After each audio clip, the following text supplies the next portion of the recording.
Goodbye My Island by Jean Rogers. Illustrated by Ree Munoz. Chapter 1.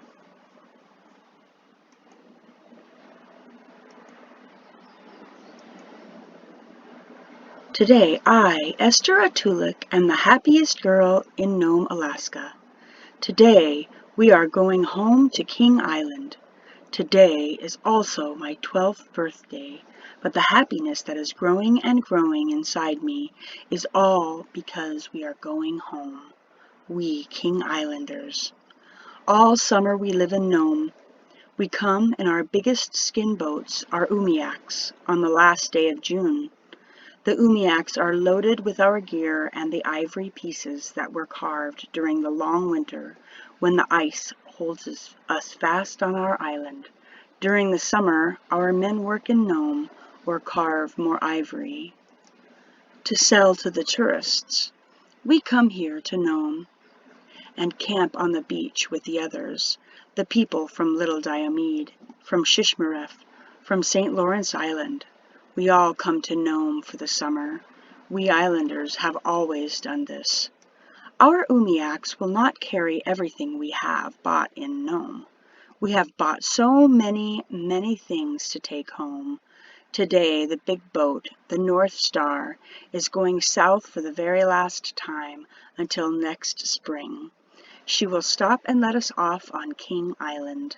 The men and boys are busy loading her. Right now they are loading the umiaks with the big oil drums. Enough to keep us warm all winter in the schoolhouse and in the church. Our tents and our pots and our groceries and our tea and the berries we picked in Nome have already been taken to the boat.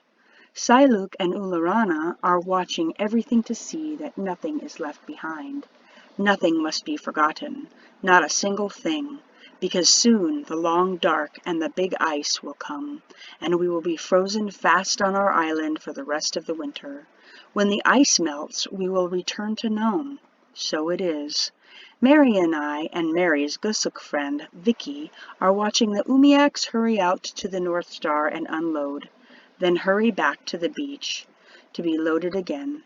Last of all, the people will climb into the boats, putt, putt, putt, out to the big boat, climb onto the hoist, and be lifted up to the deck. Even our umiaks get a ride on that hoist. Oh, how that strange ride used to frighten me. The hoist swung and swayed and swooped, and there was only my mother's hand to keep me from the greedy mouths of the waves. They looked so big, those waves, ready to swallow me up in one gulp. Now I am like my brother Louis. We like the ride. We like to swing out above the big hungry waves. It makes us laugh, and I know it means we will soon be home again. Now comes the only sadness of this day. Mary and I must say goodbye again. I was so happy to see Mary when our umiaks pulled up onto the beach last spring. I knew Mary would be there, and she was. First, I had to tell her about everything that had happened on King Island. Had anyone died or been born? Whether the seal and walrus hunts and the egg gathering had been good or bad? How Father Tomas had celebrated Christmas, and was it the same as always? She wanted to know everything before she would let me ask a single question about her first winter in Nome. We talked and talked all the while we were helping unload the boats and set up our camp in the old army Quonset huts left over from World War II. The two sound like a whole flock of birds, my brother said, laughing at us. Seagulls. We did not mind his teasing that day. When Mary's family did not come back to King Island last fall, it made me very sad. There is no longer another girl my age in the village. My mother has been worrying for a long time because so many King Islanders have stayed in Nome. But I did not notice it until Mary's house stood empty all winter long. Then I looked around me and saw that many other houses were also empty, and I began to listen to the talk. How soon would the Bureau of Indian Affairs close the school? What would we do then?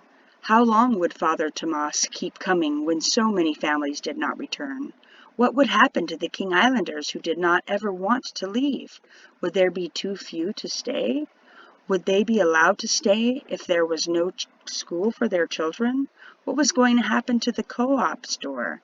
Everyone knew it was not going well. My ears heard all these questions, but my ears did not hear any answers. It was a worry. I like the school here the best, Mary told me, after she had heard all about our winter on the island. I have a Gusuk friend in school. Her name is Vicky, and she talks all the time. The questions she asks, she is so funny. I told her about you. She says she is dying to meet you. Her father is the principal of the school. They have gone away for the summer, but they will be back. You will meet her, and you will know what I mean. She wants to be your friend, too. What is so good about school in Nome? I asked Mary. Oh, there are so many things it will take a long time to tell you. My mother has a job at school every day helping cook lunch. We get a hot lunch every day, not just some soup or a hot drink like on King Island. At first, I didn't like the lunch, but then my mother came to help cook, and now I like it a lot. There are so many things to do, too. We have movies all the time. In school? I asked. Right, in school? Oh, yes, Mary said.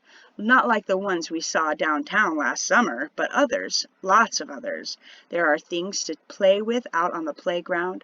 We can go there and play any time we like, even when there is no school. There's a slide and swings and a big climbing thing that is fun if the big boys are not on it. I will show you, and we can play there. It was a long time before Mary mentioned any but the good things about Nome. I did miss you so much, she said. I wish you were going to stay. There is one bad thing. The people from Shishmaref and St. Lawrence Island do not like us. They say they came here first, and we just followed them. The big boys and sometimes the big girls fight about it. Vicky says it is just silly. We are all Eskimos, and where we come from doesn't matter. We should all be friends now that we are here.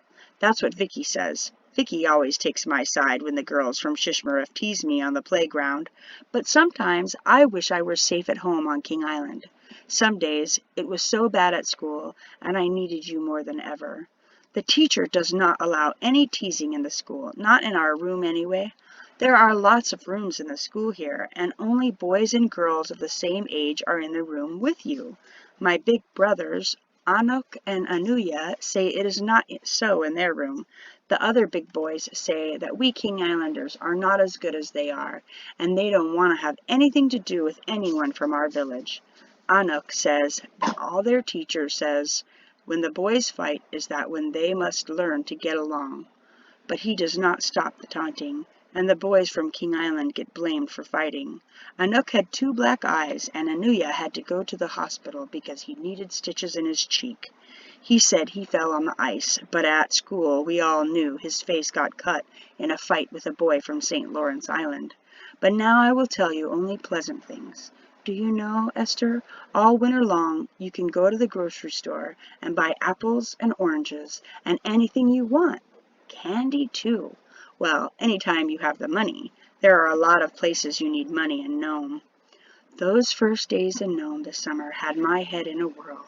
Mary had so much to tell me, and so much things to show me. I had spent many summers in Nome, but Mary says all the best things in Nome happen in winter. Don't you miss King Island and being home? I asked her. Yes, I do, and I especially miss you and all the things we used to do together. Here I belong to a Girl Scout troop that meets every week after school. We make popcorn and candy and learn songs. Vicky says maybe we can go to a camp sometime. You could come too, Esther. I did not tell Mary about the worrying talk I had heard all last winter. I did not want to talk about it. I do not want to think about not going back home. The Shishmaref kids say that King Island is just a big empty rock and that only crazy people would ever live there. They say we are really crazy birds who just think they are people. Doesn't that make you laugh? Even on this last day, Mary was still telling me about the many things there are to do in Nome, all winter long. There are airplanes coming in every day if it isn't too stormy, and even Gusuk tourists who come and ride on the dog sleds and watch the fishing out on the ice. They buy ivory things all winter long, and my father has no trouble selling his work to the stores. He is one of the best carvers here in Nome. He always gets a good price for his ivory. Mary boasted, and I knew it was true. And he always brings the money home and never stops to drink at the bar. Not like Wuko. I knew about Wuko. He and his wife Vivian had stayed in Nome last winter, but this winter they were going back to King Island with us. Vivian said she would not stay another winter in Nome. All Wuko wanted to do was to get drunk and stay drunk. He forgot that he had 2 little girls to feed and a wife who needed fire to cook on. He forgot everything except getting to the bar when it opened in the morning and staying there until he was thrown out at night. Vivian said she was tired of going to get him and helping him stagger home so he wouldn't freeze on the street. She talked about it so much that Wuko gave her a black eye and a split lip, and she had to go to her neighbors and ask them to take her in with her little girls. When Ularana came, Vivian and Wuko talked to him, and he said Wuko should come back with us to where there was no bar and where Wuko could carve in peace all winter long. Wuko gave his summer earnings to Ularana as soon as he was paid, and just before we left. Ularana gave him the money so he could buy all the things his family would need for the long winter. Louis came running up to us, Mary, Vicky, and me, as we stood talking and watching. "Teachers are here! Teachers are here!" he shouted happily. "And guess what? You'll never guess what." "Well, what?" asked Vicky. Marie and Roger have a big boy with them. This year he is going to be their boy. He is just my age. I have already seen him, and they have asked me to be his friend." Louis's smile was so big his face disappeared behind it. "How did they manage to get a boy just your age?" Mary wanted to know. "He is the son of Teacher's sister. Marie said he is her nephew. He is just to spend the year on King Island, and I will teach him all about it and how to hunt and fish and make a sled for the ice and everything." The North Star blew its loud whistle. It was time for us to go. "Oh, I wish you were staying with Vicky and me," Mary moaned. She had been saying that all day. "We could have so much fun if you could stay. Winter is the best time in Nome." I kept my face down so Mary couldn't see the happiness in my eyes. I wasn't happy to be leaving her, but I was oh so happy to be going home. My heart was singing as I climbed into the umiak with my family. We waved to our friends lined up on the beach. I was so happy I did not notice how many people remained on the shore. I did not think of the empty houses there would be on King Island this winter. I thought only that at last we were going home.